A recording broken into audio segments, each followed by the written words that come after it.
Hey everyone, welcome to the new episode of Ball. Ball stands for Best Advice and Life Lessons. This is a podcast show where we focus on talking about the best advice and life lessons from world class performers and leaders from various walks of life, and most predominantly technical tech and business. The idea is to deconstruct and tease out the best routines, habits, tactics, techniques, and the best advice or life lesson that they have ever received that you as listeners can actually use and apply to your own life and work. So I'm more interested in learning about things my guests have never said or shared before as much as possible. So today I'm thrilled to have Brian MacDonald in this episode of Ball. He has created several multi-billion dollar products, product categories, spanning hundreds of millions of users at Microsoft, all the way from Microsoft Project, Microsoft Outlook, and then went on to build what is now the fastest growing application and platform in the history of Microsoft, Microsoft Teams. So Brian is known as the father of Outlook, and he helped create Teams by taking a small group of engineers to his plantation in Hawaii. We'll talk a little bit about that as we go into the Teams aspect of it. For many of you who may not know, Brian retired from Microsoft earlier this year and is now a consultant to Microsoft. We'll ask him about that. Before that, he was a corporate vice president of Microsoft Teams and led an organization that built Teams, Microsoft Teams. And today, Teams is used extensively by businesses, government organizations, educational institutions worldwide, providing powerful collaboration, platform, and voice communication capabilities. So with that, Brian is he's my all-time favorite product visionary at Microsoft, one of the best leaders that I've ever had the privilege to work with at Microsoft closely. He's been my boss, has offered advice, feedback, mentored on various topics and issues over the years. Welcome to the show, Brian. Well, thank you, Srini. I appreciate you having me, and I thank you for introducing me as the father of Outlook and not as some people have occasionally done, the grandfather of Outlook, which it feels a little too soon to be the grandfather of Outlook. But thank you. It's great. I always enjoyed working with you, and I appreciate being invited to your podcast. Yeah, thanks, Brian. I can't wait to dig in.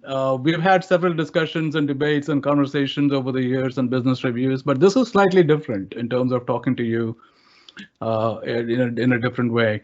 First of all, I'm dying to know, how is retirement, and what do you do these days?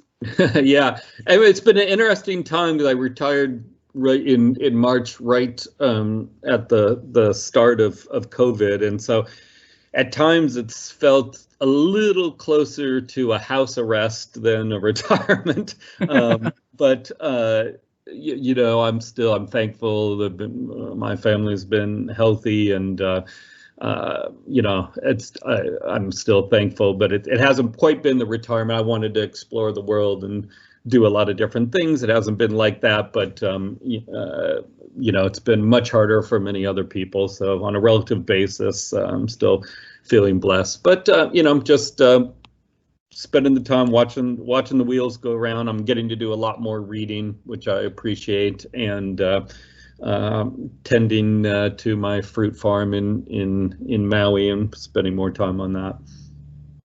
Got it. That sounds pretty interesting and cool, Brian. In fact, I wanted to ask you, even if it was not the pandemic, how's your planned trip to Antarctica? Yeah, that was, there was different adventures I wanted to do. The one I wanted to do before Antarctica was, the Russians have converted their nuclear-powered icebreakers to be able to go straight to the North Pole, and then you can hop off and stand on the North Pole. And that was that kind of thing, cruise types of things. Yeah, you're not doing those so much right now. So yeah, a lot of the planned adventures are on hold, but that's okay. There'll be time. Got it, Brian. Hopefully this will all pass, and one day I think you'll be on the trip. I'll be watching. Yeah, for all of us, yes. That's another story. Hey, Brian, given your storied tenure at Microsoft, can you take me back a little bit in terms of how you got started at Microsoft Talk about Microsoft Project, because that was your first venture. How did that happen? How did you sell that to Microsoft? Yeah. And then the hits kept on coming with Outlook, all of that. So could you please talk about that? Yeah. So I knew Steve Ballmer and Bill Gates through my wife. So my wife was one of the first employees to join Microsoft. She joined in 1983 when there was only 200 people. And so, Wow. they would have, at the Christmas party, everybody would gather around together in a circle kind of thing. And, and they would invite spouses to Friday pizza parties and other things. So I knew Bill and Steve socially. I was working with a partner on my own company for a long time. And they were always saying, hey, you should do something with us at some point. But, we were happy sort of doing our own thing. And we actually came out with one of the first spreadsheets for the Macintosh. And we'd actually beat Microsoft's product, Multiplan, for the Macintosh. But then Microsoft, and we had 3 glorious months one summer where we were at the top of the charts on the Macintosh for spreadsheets. And then Microsoft came out with Excel. And our sales went to 0 just so quickly. And they said, see, we told you should do something with us rather than against us. So, well, we like being independent. And so we decided Microsoft was really transitioning to do GUI-based software. And so we decided to work on a transformation of project management for Windows, but we wanted to be our own company.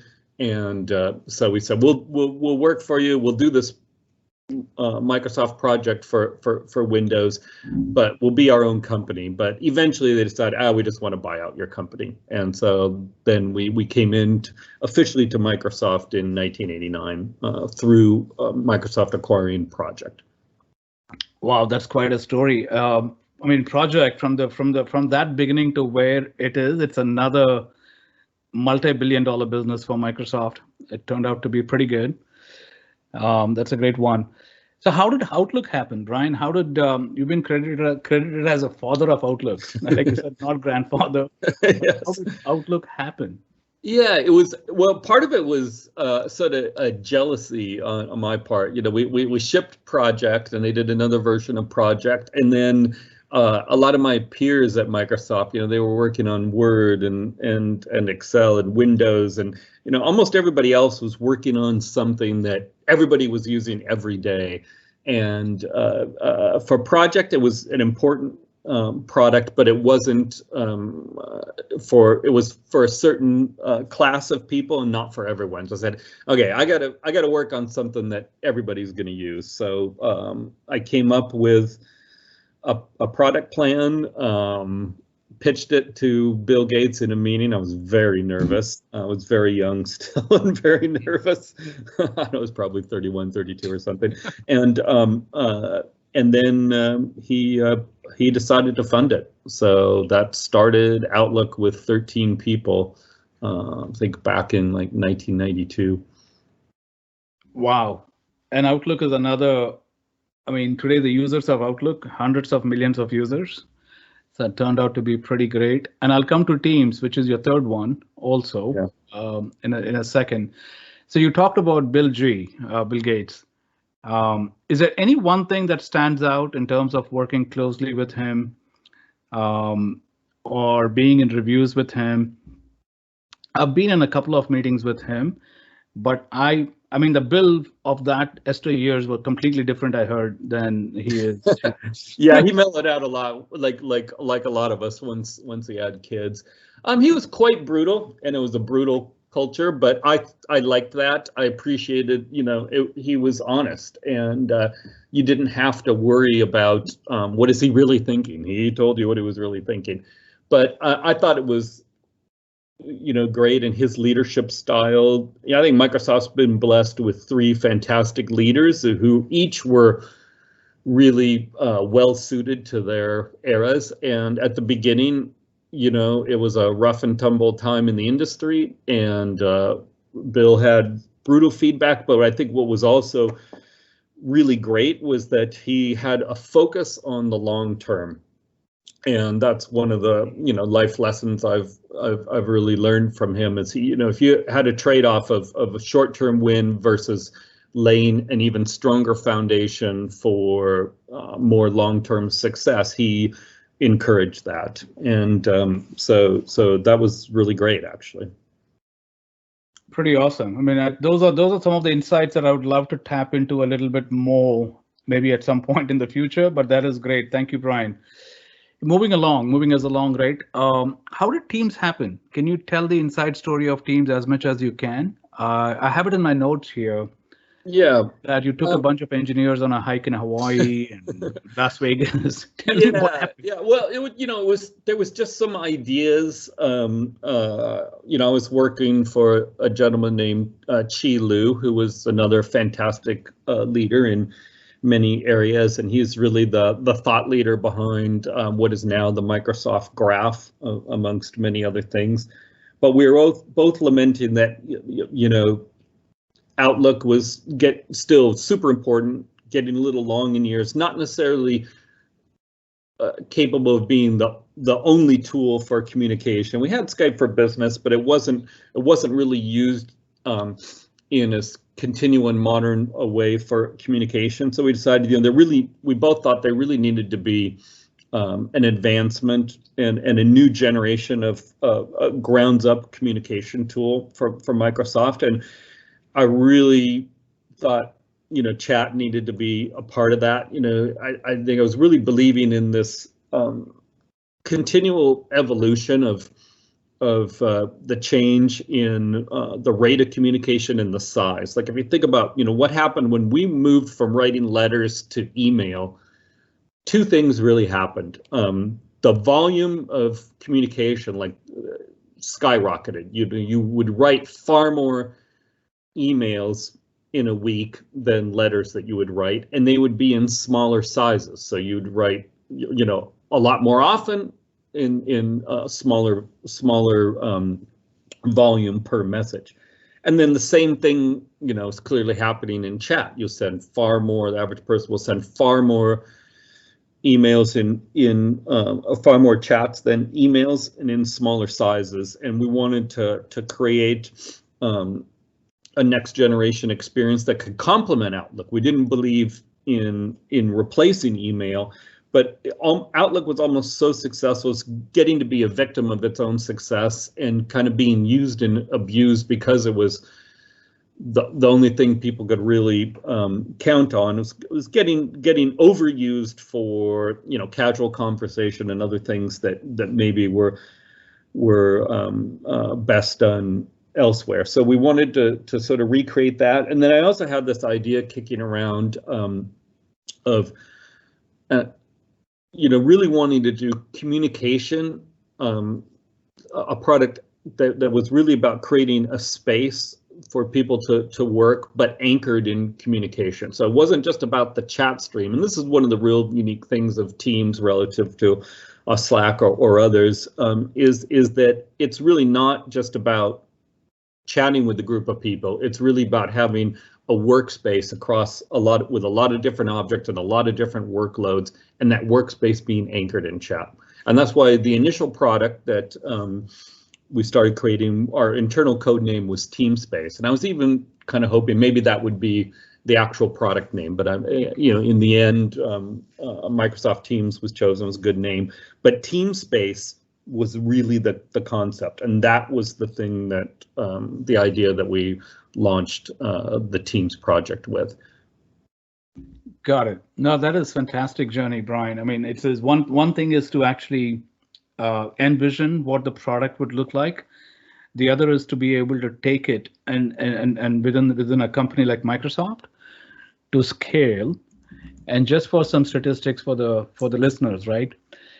Teams adoption actually clocked 75 million daily active users, clocking more than 200 million plus meeting participants in a day, 5 billion meeting calls, if you will, and students and teachers across the globe as they move to remote learning. They have over 180,000 educational institutions in 175 countries using Teams for education. That is mind-boggling. Can you talk a little bit about, And this is one of the key lessons I would say a lot of listeners would benefit from. How do you take a product which was a fledgling product and scale it and span it to an extent that spans enterprise customers to educational institutions to government agencies at such scale? How did that happen? Yeah, I think it goes back to project about a philosophy I have with developing software, which is like, don't make a solution, make a toolkit for many solutions. And that was actually, if we go back to project, that was really the key thing that made project successful. What was happening before Microsoft Project, the typical way that project management software was developed was that there was a lot of consultants. The consultants would have a methodology. They'd have some success in selling their project management methodology to certain enterprise customers, and then they'd hire a team of developers and code up their methodology and go take it and say, okay, here, go do project management our way. We've got a great solution. It was, well done, but fixed and limited. And what we saw, there was a bunch of people that just didn't want to do that. Like Boeing doesn't want to be told how to run software with run projects with somebody else's methodology. And so the insight and the thing that we created was, rather than saying, okay, here is a project management solution and here's a way that you calculate and things, and instead let's make a toolkit and turn project management into productivity software. You're already, every enterprise has their own system, and it's not even just about how they compute things, but even the symbology and the terminology and things. We built a toolkit for project management to do it your way, and so you could customize even the labels. The same sort of function and computation might be called 3 different things in 3 different companies. Building that toolkit to do things your way, that really changed how people approached project management. And I think the industry had like 7 or so main competitors in the category. Nobody really had more than 15 or 20% market share. Within a year of Microsoft Project launching, the whole market size doubled, and Microsoft Project had 70% of that. So, Wow. That really stuck with me, that like, hey, you can just get a lot more scale by building a toolkit for other people to do things with. With teams, I think we saw there was, 2 big trends and things that companies wanted to achieve beyond just better communication, which was digital transformation and cultural transformation. And so we tried to provide a toolkit so that companies could accomplish that above and beyond just better communication. So, and then that digital transformation is to be able to take a lot of what they're doing in analog ways and different processes and reimagine that digitally and in the context of a team. And then also for the cultural transformation, to be able to achieve those goals. And a lot of companies had goals around, not just more frequent communication, but also just new ways of working together, and I think a greater appreciation for harmony. And that's a big part of Satya's success at Microsoft, is appealing to those who want a kinder and gentler world, but also less formality in and that's something that chat provides, in addition, sort of a less formal way to communicate, in the same way that email was a bit less formal than letterhead and letters. So we tried to provide a toolkit for cultural and digital transformation in teams, and that allowed teams to apply to a lot more situations and feel sort of more local and scale between, it's being used in, retail stores with frontline workers up to schools across the world, from, I'm shocked, down to second graders up to higher ed, and then all across the enterprise. Well, that is fascinating, Brian. That's absolutely fascinating in terms of, hey, you just don't build an application, but you build a toolkit that actually evolves into a platform as well. And this goes back to the genesis of Microsoft too, right? Which is it's more of a platform company. You build a platform that you actually have others build on top of it. And also it's a toolkit. It's not just a singular app, if you will. Right. That's great. Hey, switching to a little bit on the lighter side, Brian. I know I would have loved to talk and known about this before you retired, so to speak. But let's talk a little bit about your. I always want to get into the habits and rituals of people who are successful. On an ideal morning, what time do you wake up? What does your first 60 minutes look like? What do you do? Do you look at your phone first? Do you?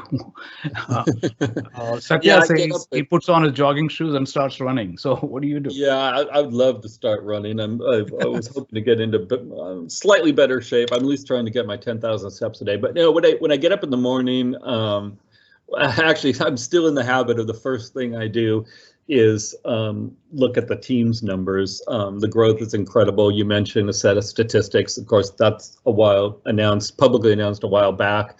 The numbers keep growing incredibly. So I'm a little addicted to wake up in the morning and see what happened overnight, which is mostly the result of overnight Europe woke up and started using the world in the end of the Asian day. And that's also based on a habit that Steve Ballmer instilled. He was the master of making sure that everybody was always on top of their numbers. And so I'm still trying to stay on top of my numbers because, as you mentioned, I'm still consulting for Microsoft, both on Teams and other projects around the company. But then the main thing I do in the morning is just I try to read 3 or 4 newspapers and get a diverse perspective on what's going on around the world. And then the day starts. Right on. That's good advice in terms of reading as well as looking at your numbers, knowing your numbers. Along those lines, Brian, one thing I wanted to dig a little bit into is it's not easy to just do one big hit of a product. You've done 3 of those, more if you count Bing and search. And by the way, the MSN Sports app is still the best sports app that I use on my phone, which is thanks. It's a lesser known fact that came from your stable as well. So one quick thing, what would you say is your superpower, if you will? So one thing is on the superpower. What is your superpower? And also, what is a bad habit that you're working on right now, or you've been working on over the years? I have several, but I'd love to hear yours. Yeah, I mean, I don't know about superpower, but I do think, and I guess partially it comes from Bill Gates thinking long term, but I just start with the ideal outcome, even if it seems like too audacious to imagine, and then just work back from that. I think I do see often other people just thinking a little too incrementally, like let's go with what's achievable or what we know how to do. And I think that just doesn't always work, especially at Microsoft at this point. Microsoft doesn't benefit from someone batting for a single, the size. I mean, all these tech giants, $1 trillion companies now, even home runs aren't that meaningful. Like only Grand Slam home runs really move the needle at the kind of scale that's there with tech. So I think, you've just got to start with the Grand Slam home run. And what would that look like? What would have to happen? What would you have to believe? And what would have to happen? And then start, putting the pieces in place, and then really getting a diverse team to build that. And I don't just mean ethnic diversity, but in different skill sets of from design to people that really want to push a fast speed of coding and many things, and then just motivating the team for that. Got it. And then it's interesting that you say, talking about what you said about, hey, long-term thinking, like marathon versus sprint. And I've heard that from a lot of people. And you said that came from Bill Gates. Who are some of the 2 or 3 people who have had the most influence on you as you were growing up, as well as your career? Brian, I know you mentioned some obvious names, but I want to dig a little deeper in terms of saying, hey, what did you learn from them, and what are some of the key habits that you developed as your career progressed? Yeah, I guess. Yeah, probably. I mean, it's still that Bill and Steve. That was the generation that I grew up with. They certainly, as far as Microsoft, were the ones that have influenced me the most. We talked about. Yeah, but there's also a style from Bill that I've learned that I think I kind of repeat, which is to do pretty hardcore reviews, always be brutal and honest in the feedback. But the other thing that's really, really important that he provided was always provide a point of view. So, this is really different than I see a lot of leaders. So I want to empower my team. I don't want to come in and I'm not going to give any opinion. I'm not going to have any preconceived notion. Bill would always come in and just, maybe right off the bat or very quickly, he had a strong point of view. And that often really helps a team instead of coming in and it's a blank page. And I think if you're a leader, you've got to always have a plan. And so what I learned from him is, that's incumbent on me to have a default plan. It doesn't, but then at the same time, you've got to be super open about listening to other people to have a different plan, but to at least have a point of view on every topic and anything that is being presented to you. Then there's something that other people can work from and try to adjust up or down. But at least they've got something ideas and concepts and opinions and points of view that they can build off of. And I think that's actually very, very important to have. And so that was probably one of the top things that I learned from Bill that I still apply. And you mentioned about sort of bad habits, and like the flip side of that is it can lead you down a reputation for micromanagement if you come in and you always have an opinion, and Satya preaches a lot about, hey, be a learn it all, not a know it all. And so there's fine lines in this, and there can be it's easy to have misconceptions about you if you're always sort of full of an opinion. You've got to then it forces you to kind of have to over-index on making sure people are comfortable offering an alternate opinion back to you. And Bill really listened to people. I think could always have improved maybe about making sure that people were not too intimidated. So sometimes what you've got to do is have the strong opinion, but really try to pull out alternate opinions and make sure that people are really comfortable disagreeing with you. And then the thing that I tried to do in that is I might have a strong opinion, but then I don't want to leave the room without consensus, even if that makes the meeting take twice as long. In the thing that I'll have a strong opinion, but then what I don't want to do is have people feel like, okay, I just made a call. Like I try to never say, okay, well, I'm the leader, I'm going to make a call. It's like we're going to make a call together, and lots of times people push back and oh, that's, I can't do that, or you shouldn't be doing that, it's not efficient. And what I've found is it takes more time up front to always try to have consensus, but the beauty of leaving a room with consensus, one is more people feel like, hey, at least I got heard, even if it didn't really go my way, I got my point across, so people feel better about the decision. But the main thing is that the decisions tend to stick. So if you make a decision and it wasn't really consensus and everybody didn't get heard, and then other points of view that sort of finally rolled out sort of later, and you change, that's super efficient to change your plan of record down the road. Like the earlier in the process that you make your key decisions, the better. And then also the more that everyone's bought into them, because it's not just about the people in the room, but they've got to sell that decision to the people below them. So I really believe that investing in consensus is super, super important.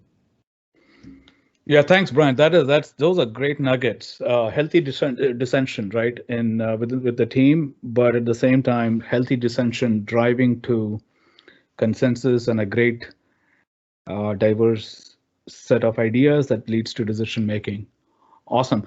So in fact, I had one of the questions that I was teeing up to ask you was, I think you answered that. What is the most common misconception about you? I think you mentioned that in the context of, hey, being hard in meetings and being able to just, have an opinion and how that could get misconstrued. Is there anything else that is more of a myth than not? Yeah, I think that's probably the main thing. It's just, the more opinionated you are, the more people feel like then you want to be the dictator. So you've just got to overachieve on making people comfortable. And that's also, we talked about the beauty of chat and less formal communication and things is often I'll follow up, right after a meeting and just ask, but hey, you just want to make sure that you're okay with that? We decided on this, and I know you were against it before. Just, people appreciate that type of thing, or also just if someone pushed back in a meeting, just outside of the meeting, reaffirming with the, hey, I'm glad you offered that point of view, and especially if they changed, and I came in with some strong opinion, and the consensus ended up being around somebody else's opinion. Just reminding them that hey, you really changed the outcome. It's a better outcome. We're all bought into it. That encourages them to push back more in the future, because sometimes even if a leader sort of is perceived as losing in an argument, or a discussion, people, they might both feel like, okay, hey, well, my point of view was sort of ended up being the decision. That's great, but they're worried about whether, how much they should do that in the future. So having a leader reinforce that it was good that someone disagreed with them, that makes them that much more comfortable to push back in the future, which is what all leaders should want. That's awesome advice. Thank you, Brian. Switching gears, Brian, what is so one thing that I try to do is, hey, what is $100 or less purchase that you made recently or any time that has most impacted your life? For example, over the course of the last 6 months, I mean, although a little more than $100, I borrowed a pair of AirPods that completely changed in terms of how I do meetings. I walk and talk one-on-ones. I don't sit at my desk. I take a walk outside. I can listen to podcasts and music and so on and so forth. Although it was quite obvious, but I was pretty stubborn in terms of sitting at my desk. But the AirPod changed it. What for you has? That's an example. I mean, it's probably slightly more than $100, at least the first one, but they're close to that. I think the biggest life-changing purchase for me is a Kindle, and I just think it's I think it's very important in having a good career, being well-read, and I really believe that you can read faster and you'll end up reading a more diverse set of books, and you'll just end up doing more reading for a variety of reasons if you have a Kindle. I mean, I used to carry, like, when I was on a flight, a backpack full of books on a vacation or something. It's just super hard. And then, sometimes you change, and even you bring 5 books and you decide, I'm not, you start 2 and you don't get interested in one. It's wonderful to bring a device. You've got 500 books. I think on the Kindle, I said, oh, you got, you're 75% done. You're like motivated. I got 13 minutes left in the chapter. I'm not going to stop now. I'm going to, finish and read that chapter. One of the things that Bill Gates now is always talking about is, hey, when you sit down to read, try to, read for an hour. And I think, trying to make sure that you don't just, it's easy to get distracted, and we all live in these multitasking worlds. And so, the Kindle just reminds you, how much time you've got left, what percentage you're done, how much time you've left in the book or the chapter. And then also it's sometimes super interesting. There's certain books that are long slogs, and it's interesting to be able to switch back and forth at times, maybe always have a fiction and a nonfiction that you're reading simultaneously, or sometimes there's some big long slog nonfiction book, and maybe reading multiple is good. So anyway, and then you can carry a lot of newspapers on a Kindle as well. So I think a Kindle is super important. Yeah, that's awesome. Yeah, that's one of my other sub $100 investment as well. So talking about books, Brian, what was the last book that you read that you would recommend highly? And are there any particular types of books or books that you have often gifted or given to people? Yeah, one I've often given, but it's just kind of an interesting story too. It's of two books that I gave, one to Bill Gates and one to Melinda. We were out to dinner with them, my wife and I, and talking a lot about books, and they didn't have a lot of time to explore different things. And there was two books I recommended. Bill was very interested in the game Go and Japanese culture, and I gave him a book by Yasunori Kawabata called The Masters of Go, which was his time as a newspaper reporter covering a top Go tournament. Really super interesting book. And then to Melinda, a book by Yuki, also Japanese author, Kawabata and Mishima, along with another guy, Junichiro Tenazaki. They're kind of the three classic Japanese authors of the 20th century that I just really love. But Mishima's book Spring Snow is just probably the most beautiful sort of love story book, and she was interested in that I've ever read, and so I gave her that book. For more recent books, actually one book isn't so recent, but it's probably the nonfiction book that I recommend most frequently is Wild Swans by Jung Chang, and it's about 3 generations of Chinese women kind of going through all of the 20th century changes in China, through the time of Mao. And I always kind of wonder how did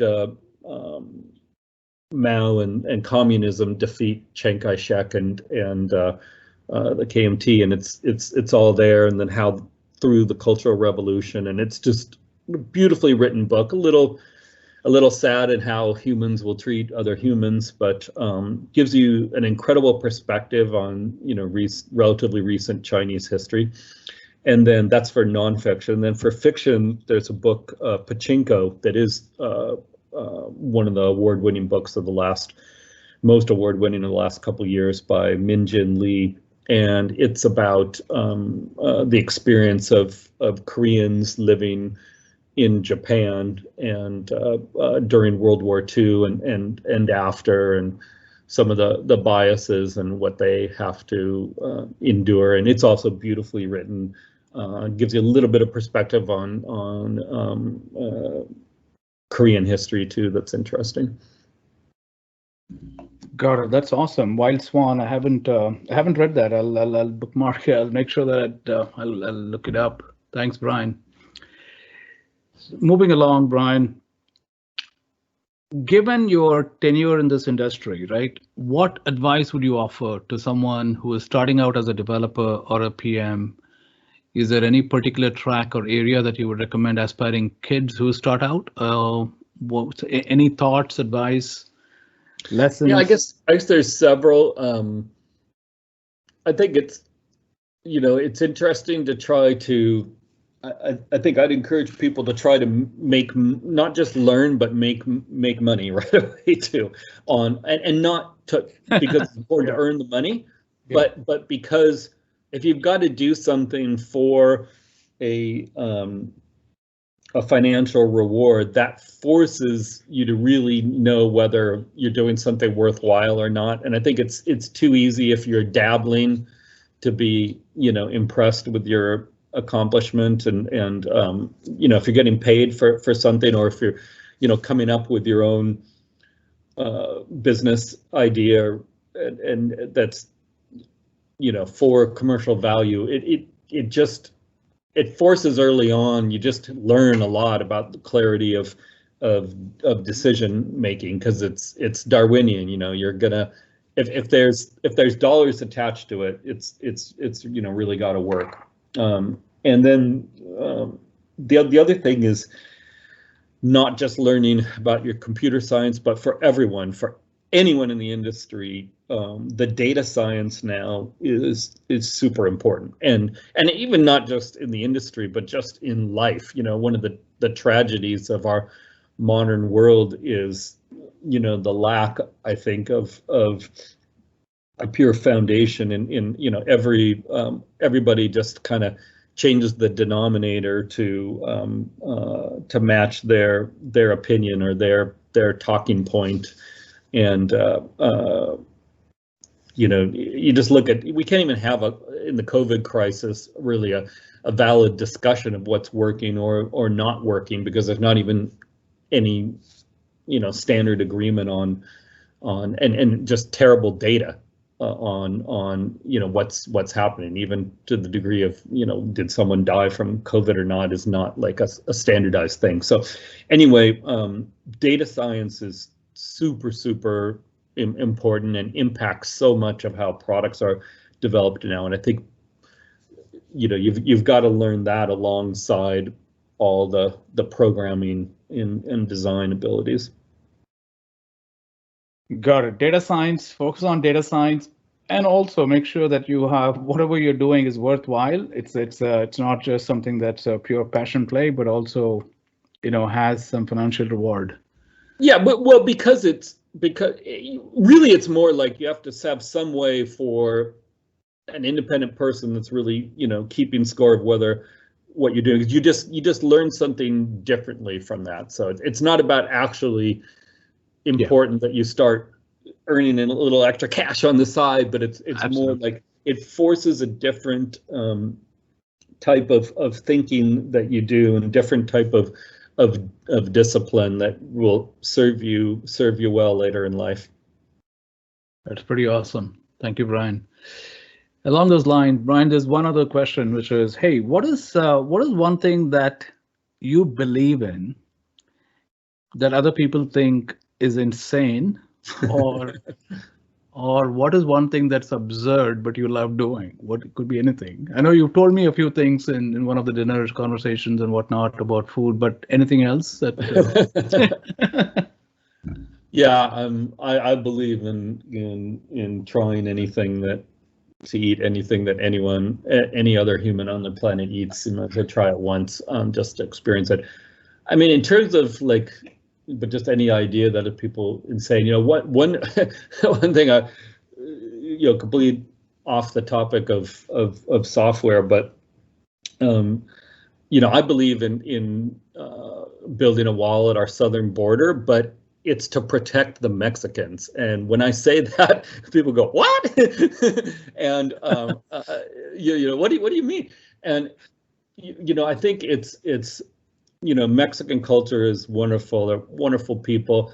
I think what's happened and what's happening now in the chaos in the northern states of Mexico with the gangs and the drug lords and stuff is really unfortunate for a wonderful people. And I think the United States really needs to step up and take more responsibility for our negative impact on our wonderful neighbors to the south. And a lot of the violence is coming from guns that are flowing from us down to them, and then the market that we enable with unenforced borders for their drugs to flow north. I'd like to see that stopped, and Mexico's just such a wonderful country, and their economy could be growing so much more if they didn't have to deal with the instability. And it's a tough life, and a lot of people who live in those northern states are scared. So I would put up a wall to protect them and make us pay for it. Wow, that's really something which is and a lot of people think that's insane. So I think that some people would qualify that as insane. Yeah. No, thanks for sharing that openly. I never thought about it. I think it's think about different point of view. That's great. Brian, switching gears one more, right? Given where you are at, as well as, knowing this from you, I have two related questions. One is I'll talk about in general. I want to ask about what does balance mean to you in terms of work-life balance. And here's one quote from the Dalai Lama. That's my favorite. Man surprised me most about humanity because he sacrifices his health in order to make money. By the way, the reference to man and he versus woman, this is a direct quote. And then he sacrifices money to recuperate his health. And then he is so anxious about the future that he does not enjoy the present. The result being that he does not live in the present or the future. He lives as if he's going to never going to die, and then dies having never really lived. So that's a great quote that I like in terms of, hey, we always constantly keep worrying in terms of working all the time and not really being in the present. What does balance mean to you, Brian? I know you've been through the insane period, and some of this is really high pressure. Yeah, that's a great quote.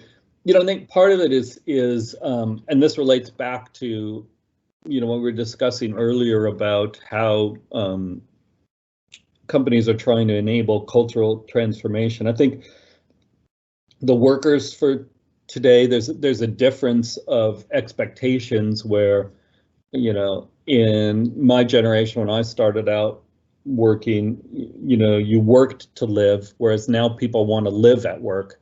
And I think that's very positive in that what you don't want is to have to be set up so that your work life, you have to have balance. It's the negative, so you have to have balance, on your other side.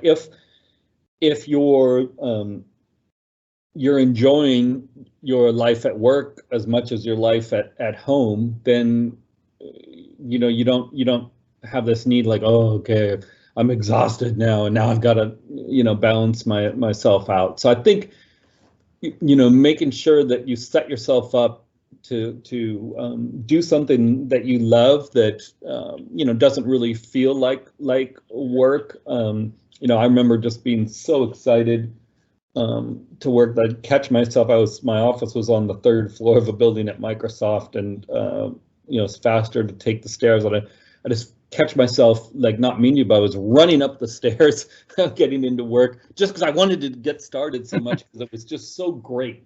And that's what it's like being a part of a great product that you really enjoy working on. So I think the most important thing for balance is to be in a job where you don't feel like you're creating some balance deficit with your work life.